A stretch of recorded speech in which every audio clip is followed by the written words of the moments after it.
Je parie que je ressemble à un vrai gogol. Ça me donne envie de m'éclater moi-même la gueule.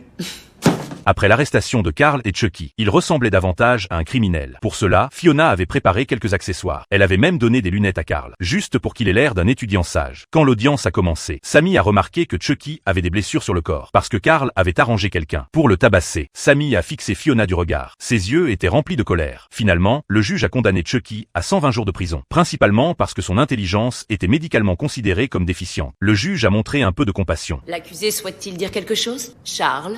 Quoi? Veux-tu dire quelque chose avant que je fixe ta peine? Oh, ok.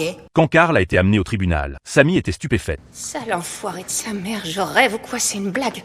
Si je le connaissais pas, je pourrais le prendre pour un jeune homme modèle. Carl était différent de Chucky. Il était tout à fait normal, mais il avait un caractère rebelle. Bien qu'avant l'audience, Carl avait déjà discuté avec son avocat de ce qu'il devait dire. Il a soudainement changé d'avis au tribunal. C'est vraiment pas malin ce que j'ai fait. Et je regrette. J'aurais pas dû faire confiance à un putain d'attardé pour faire le travail d'un homme.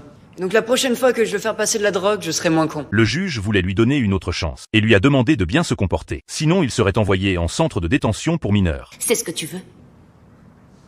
S'il vous plaît, oui. Sammy a immédiatement lancé un regard provocateur à Fiona. Carl a même flirté avec la juge. Cela a mis en colère le juge au tribunal, ce qui a conduit Carl à être condamné à 1 an de prison. Fiona était furieuse de sa stupidité. Elle s'est précipitée vers Carl pour lui demander pourquoi il avait fait ça. Carl a expliqué son plan intérieur. Il pensait que le centre de détention était un endroit très enrichissant pour apprendre. T'inquiète pas, je vais mater la tôle comme une grosse chienne. On t'enverra des lettres? C'était obligé que ça arrive un jour.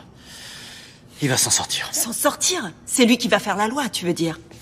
Il y a aucune chance que ça lui foute la trouille? Non, Oh non. aucune. Quand il est entré en prison, Carl s'est retrouvé assis à côté d'un membre de gang. L'homme le regardait avec admiration. Tu bosses pour G-Dog? J'ai pas fait exprès de perdre la drogue. Dis-lui que je finirai par lui rembourser son On pognon. sait que t'es pas une balance. T'aurais très bien pu le donner, ça t'aurait évité de finir en tôle.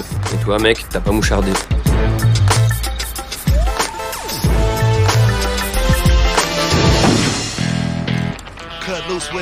Ouais, cousin. Cut loose with it.